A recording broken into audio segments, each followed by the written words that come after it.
Hello, everybody. Welcome back to my channel. My name is Lucy Superfox, and this is my show. On this week's episode, I am going to be talking about healing and high performance and how healing really is the thing that will give you the edge in high performance, whether that's in business, body, money, or whatever success looks like on your terms. So, if you are ready to really unlock high performance, then healing is definitely the route that I would go down. And I'm going to share with you a little bit about why and how it can really give you the edge.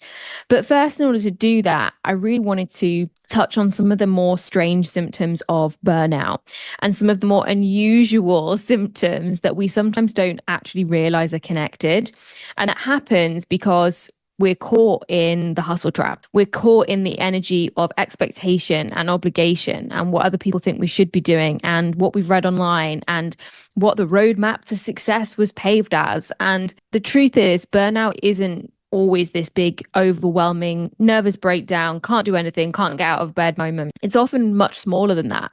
It creeps up on us in a massive way. And oh God, I wish I'd seen it sooner. But I really wanted to share with you some of these strange symptoms so that if you're experiencing them, you can get ahead of this. You can get in front of this so that you can be the person that uses healing to generate high performance without having to take that time out and time off necessarily to rebuild.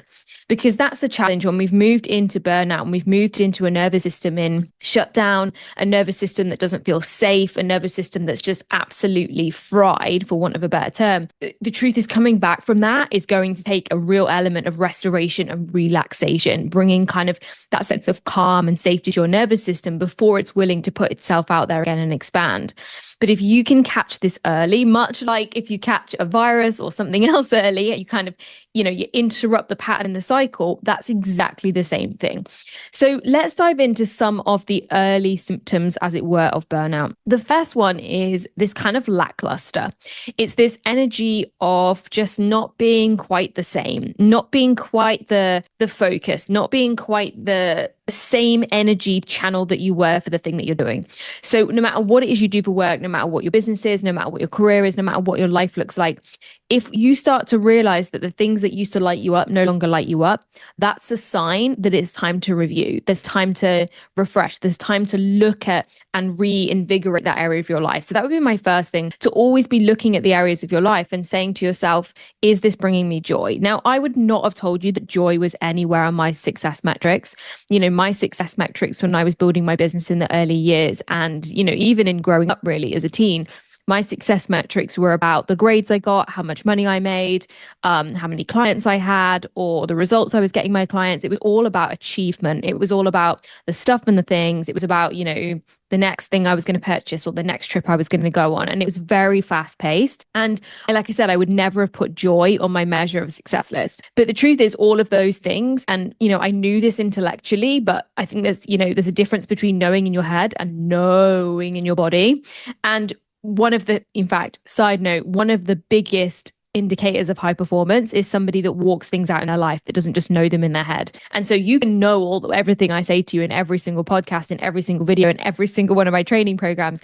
But if you don't integrate that, if you don't experience that, if you don't feel that and don't walk that out in your life, then nothing actually changes. And I know because I've done this from firsthand experience, where I have been the expert of all and the practicer of none.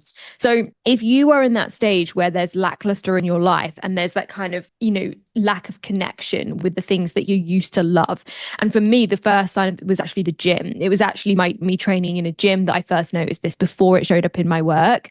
And it was the fact that there was something missing. And I wrote all the stories in my head about the fact that it was, oh, I've been doing it a long time, or, oh, I needed a new workout plan, or, oh, I didn't like the gym I was in, or, oh, my recovery wasn't that great. And, side note, extra symptom here, if your recovery slows down or your physiological energy slows down, that's also a sign that your body's moving into burnout. So I was writing all the stories about why this was not a thing. It was not a big deal, and actually the truth was my lack of connection to exercise, to moving my body, was a sign that I was overdoing and I was overgiving and I was emotionally spent. I was energetically spent. So where there's that lackluster energy, where there's that lack of connection with the things that you want to do in life, that's really your first symptom. That's your first symptom that things are off track or you're off pace. And it's impossible to be a high performer when you're not connected to your work. If you're not connected to the thing that you do for work, and it doesn't matter what you do, or not connected to the gym, and it's a body goal you're chasing, like, it's impossible to be a high performer at something you hate, or something that brings you misery or brings you pain or brings you discomfort, or it's impossible. Okay. And so anyone that tells you have to do shit you hate to be successful is a fucking liar. And anyone that tells you have to, everything's a means to an end, you just do this for a period of time, then you'll get the results. Like, I promise you, on neither end of those is joy. And joy is the thing that will keep you in the game no matter what. That is the thing that will sustain your success. That is the thing that will sustain your wealth. That is the thing that will sustain relationships, body goals, and so much more, is when there's joy and when there's freedom. And that cannot happen when we're shooting ourselves, expecting ourselves, and obligating ourselves. And the first symptom that we're doing that is that lack of connection, or that lackluster kind of vibe and energy towards the things that we used to love. The second thing, and I've already talked about this lightly, is strange physiological things. So where, let's say, everything was always good, and then you went through a series where you had loads of injuries, or you felt like your health was good or it was improving, and then you started being really bloated for no reason. Your cycle suddenly went out of whack. And look, even if you're in perimenopause, as I am, and it's a fun club, it's a fun club to navigate. Even if you're going through something like that, when your hormones are peaking and troughing and escalating in a massive way, like a roller coaster, that's a sign that they're not supported by a regulated nervous system. That's a sign they're not supported by tons of emotional and energetic capacity. Because if they are falling up and down off a cliff and that's affecting you the same way, it means the nervous system that's supporting the hormones isn't regulated. I work with my friend Sarah. We have a lot of clients that work with us both intensely, whether it's on, doing trauma healing with me, or on one of my programs, or working with Sarah, whether it's to balance hormones or to fix gut health. And the reality with every single one of those clients is they both need both. Like, I would love to say that the answer to everything is what I do. And I'm sure Sarah would love to say the answer to everything that she does is what she does. But actually, it's both. And this is why, for me personally, when you look at someone's well-being, you cannot look at their nutrition or their gut health or their diet or their training or their anything, if they're really looking to get those long-lasting high-performance results, without looking at the way they think, without looking at the way they feel, and without looking at the state of their nervous system. So in other words, looking at what trauma is repressed, looking at what remains unhealed, looking at what is showing up on the outside. And so physiological symptoms in your body, so that lack of recovery, lack of energy, hormonal fluctuations, strange things like your skin drying out or lots of breakouts, your hair drying out or falling out. I've had that. That's one of mine. Is I know when my nervous system is fried, my hair starts to fall out. These kind of symptoms, and they might seem, and even just some things as simple as just not wanting to get out of bed in the morning and just being that little bit more tired, or just not having that just enough capacity to deal with that one annoying person at work that normally you're fine with, or your tolerance for your children and how much noise they make and how whether or not they go to bed late just seems that little bit smaller. That's a sign the nervous system is in a greater state of dysregulation, and you're in a place where your body is moving closer and closer and closer to that burnout place. And I think sometimes people think that burnout is this, this place at the end of, the bad rainbow. We get there and that's it. Oh, I'm in burnout, and that's not actually what happens. Burnout is a state of staying in your mind where you're spent. There's just nothing left to give. And what happens for so many people is we don't realize, one, we're on the way there. Two, we don't even realize sometimes when we are there. And so without actually recognizing the symptoms early on, we end up being there for a really long time. And the longer we spend our time there, the easier it is to write stories to say, this is just how life is. This is just what happens for me. This is just how I determine, this is just what my lot is. This is just how it is. And none of that is true. So by spotting these symptoms early and not writing stories and excuses, and I use the word excuses lightly because they feel very much like reasons. Every single time I had a story attached to how I was feeling, it felt like a reason. But I look back now and realize that I was creating the stories to try and explain why I felt like shit. Because I felt like shit, even though I had a great business, in actually multiple. I had two great businesses. My career was thriving. My business was thriving. I bought a new house. I just got a new car. So I had all the stuff and things. I got vacations booked. I then got engaged, and, I was already kind of knew I was in this burnout and healing phase when we got engaged, but like life was good, right? Like my life on the outside was good. And yet I was disconnected, and yet I was having poor recovery, and yet my hormones were fluctuating, and yet I was tired, and yet I was at the end of my emotional tether. And these things, had I put them all together on a piece of paper, I'd have looked and gone, holy freaking moly, I am way more burnt out than I am like allowing myself to let on. But the reason we tell stories is because we seek to understand. Intelligent women seek to understand. If we understand why it makes us feel safe, like if my whole life I've been able to understand how something works or how something's going to happen or why something works or why something's going to happen, then I feel safe enough to let it happen. Hello, everybody. Just wanted to interrupt this podcast to share with you all about my signature program, Becoming, that is open for enrollment. Becoming is the inner transformation and outer manifestation program. This is the program where we heal so that we can take self-confidence and alignment and your power to manifest to the next level through becoming your most healed you. Now, if you're right now finding yourself losing your way with goals, feeling numb, lost, and disconnected, or it doesn't feel safe to be you, then I want you to know this is the program that will change it all. I know that you know you can, you know your potential, but maybe you just feel like you've got zero energy and focus, or you've got one foot on the brake and one foot on the accelerator at the same time. So what if you could actually go on and create that dream life that you're seeking? What if you could actually manifest those goals and dreams like a total boss and have the deep confidence that you're seeking so that you can trust yourself to make decisions about love, money, career, or even your business? So imagine this.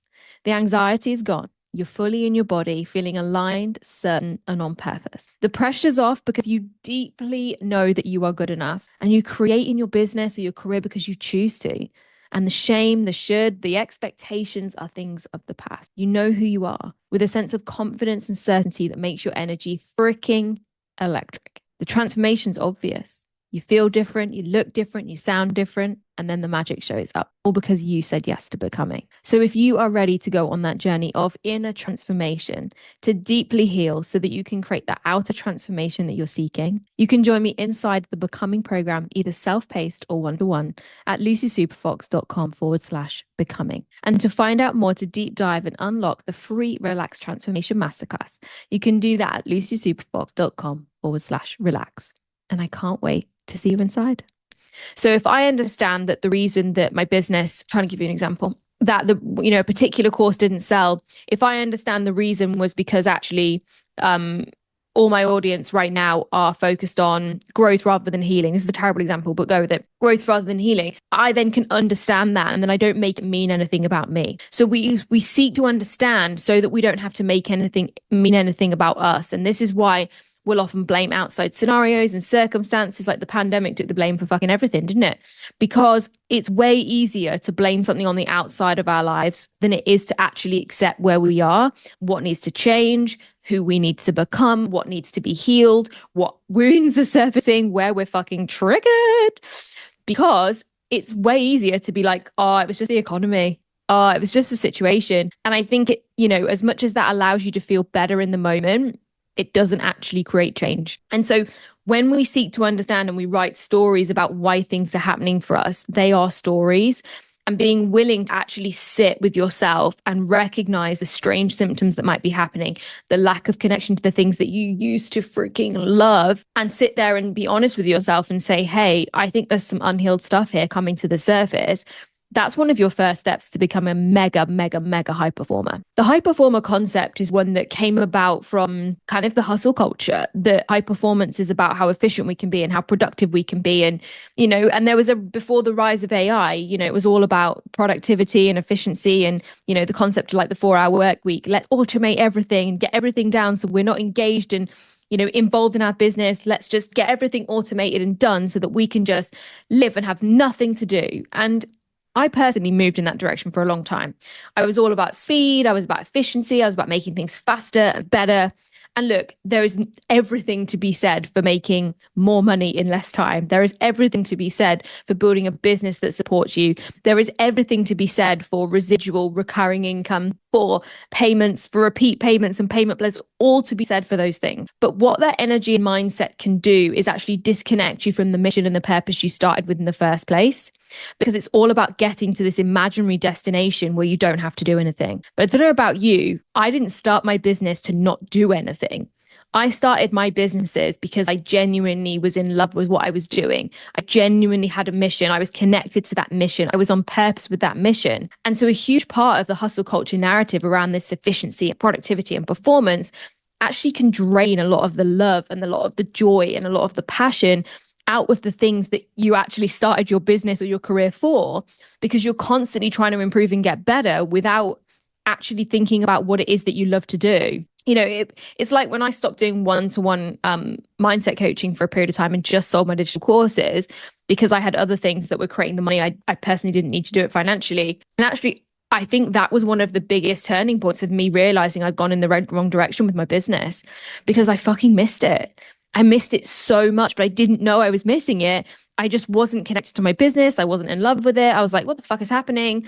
And obviously, as we know, there were lots of things going on for me, unhealed wounds that surfaced that needed to be processed. But I missed it. I missed being that person that could facilitate and hold space. And I missed working something out with someone and reframing it. And when I brought that back into my business in 2020, end of 2023, and I'd had 18 months off, maybe even longer at this point from one-to-one coaching, I was like, like I took a deep breath. I was like, oh my God, I'm back. And look, it wasn't quite as fast as that. There was lots I had to do for myself over the, between now and then in order to be where I'm currently at, now in this place where I would say I'm thriving. But that happened because I stopped listening to the narratives of hustle culture around how to be more efficient and more productive and faster and do more with less time and bish bash bosh and oh my God. And I actually just allowed myself the freedom to decide how I wanted to create and design my business, and the freedom to design and create my life that wasn't based around what I believed someone else was expecting of me, or what I should be doing, or what the right thing to do is, or what the next thing to do is,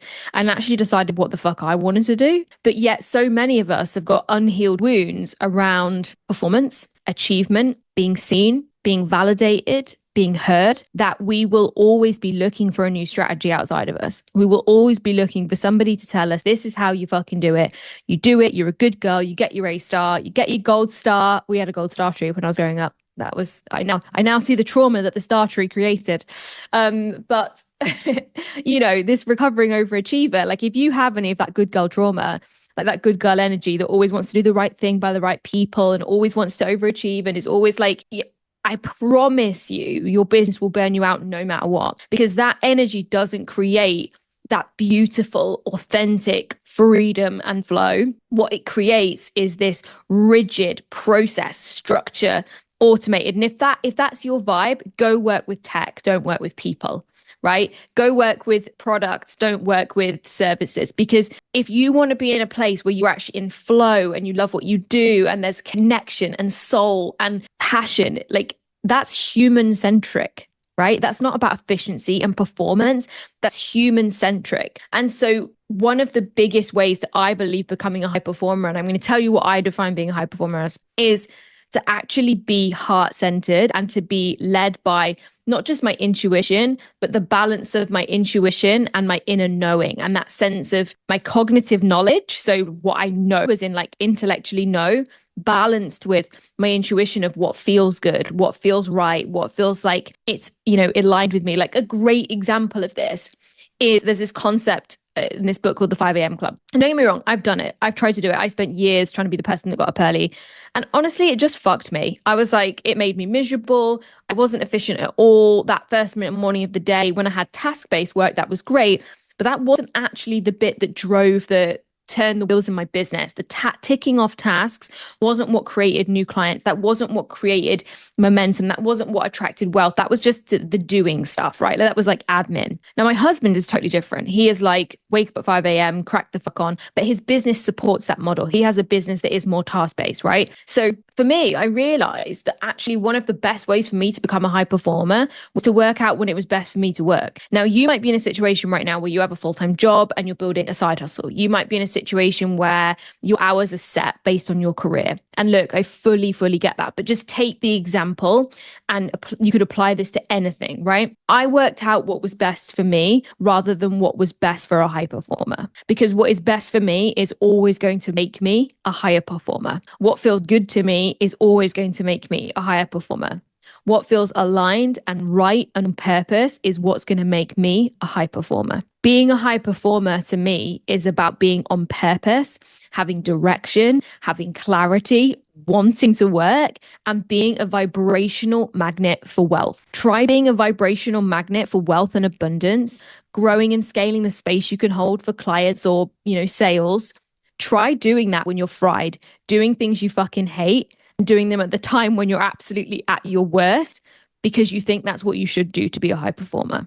Being a high performer is about being so freaking on purpose and so aligned with who you truly, deeply, and authentically are that you move with an energy that the universe couldn't stop if it tried. That you hold space and power and this beautiful energy that is magnetic and electric. I describe it sometimes as electricity running through my fingertips when I'm doing the thing I'm supposed to be doing in the way I'm supposed to be doing it because it feels good to me and it's what I wanted to do. To me, being a high performer has nothing to do with charts and graphs and efficiency and scale, and everything to do with being aligned and on fucking purpose. Now, that being said, that does not mean I don't have ways to be more efficient in terms of, I have an automated email that goes out when someone purchases something to tell them how to get hold of it. I don't sit there and manually email them, right? So there's everything to be said for efficiency, where it doesn't take away the soul of the business, where it doesn't take away the things that you love and you're connected to for the sake of it. And this is what the hustle culture creates, is this mindset of let's make everything as efficient and let's work hard as possible and let's do more. Because the concept that more is better, more efficient, more productive, more volume is better. And honestly, I am working in terms of on my business. So what I'm doing to create content, what I'm doing to write content, what I'm doing to be on social media, I'm basically working on my business, right? That I'm working the least I've ever worked and I'm making the most money I've ever made because I am in my power. I'm in my energy. My vibration is electric. I'm magnetic right now for the things that I want. The clients that are coming into my world are saying, oh my God, it's like you're in my head. Oh my God, it's like you know exactly how I feel, even if I haven't been through their exact circumstance. And it's because I have the capacity, and if you're on video, you can see what I'm doing, the capacity to really see them, to really hear them, to really know what it is that they want. So then when I go to write the next Instagram post, or I go to record the next podcast, or write the next email, I'm doing it from this place of like, what needs to come through me? What do I feel I need to say? Rather than what should I say? What's the next thing to say? What should I say right now in my launch process? Fuck that. Fuck that. And so this is why I really believe to unlock real high performance, you have to heal. You have to be willing to go within, to look at the unhealed wounds that are surfacing, that are triggering you, that are showing up in symptoms, in your physiological feelings, whether it's your energy and emotions, whether it's in new habits and behaviors like emotional eating, procrastinating, maybe you're over shopping or overspending, or maybe just in the fact that you feel like you're under the freaking tether all the time. These are just symptoms. They're symptoms of a nervous system that's fried. They're symptoms of a soul that's out of alignment. They're symptoms of somebody who is ready to embrace their healing journey, who is ready to sit and embrace the unhealed wounds, the unprocessed emotions, so that they can step into their real, authentic, powerful self and ultimately become what it really means to be a high performer. So if that's you, if you are ready, I have two beautiful options for you. My free Relaxed Transformation Masterclass, which you can get at lucysuperfox.com/relax. This is the relaxed way where I break down in this masterclass the steps to overcoming this hustle culture, to heal from the hustle mindset so that you can earn and create with more ease. I also talk about how to overcome the chronic issues that you've been battling and struggling, and how to move into this energy of alignment and purpose without these constant symptoms showing up for you. And all of that is completely free. Plus, I'm going to share with you the 5 steps to magic manifestation that have nothing to do with efficiency, productivity, or hard work. And if right now you're like, I'm ready to embrace that, Luce, I'm ready to go all in, I'm actually ready to heal, like that all sounds amazing, but I'm ready to heal, then my incredible, and this is like my signature numero uno amazing program, Becoming, is open for enrollment with the option to do self-paced, so on your own or one-to-one with me, although one-to-one spaces are very, very limited. So if you want to find out more about that program, you can go to lucysuperfox.com/becoming. So whether or not you join me inside the free masterclass, inside the course, or you just join me here each week for this podcast, I want to thank you so much. I want to thank you for being here. Thank you for showing up for yourself. Don't underestimate how sometimes a few words said from somebody, whether it's in a way that might trigger you slightly or a way that resonates and lands on your soul, can change the entire direction of your life. So I would love for you to share, like, subscribe, leave a comment if this landed or resonated. Let me know if there's any questions you want me to answer on the topic, and I can dive into that on the next episode. So thank you so much for joining me, and I'll see you all soon. Bye.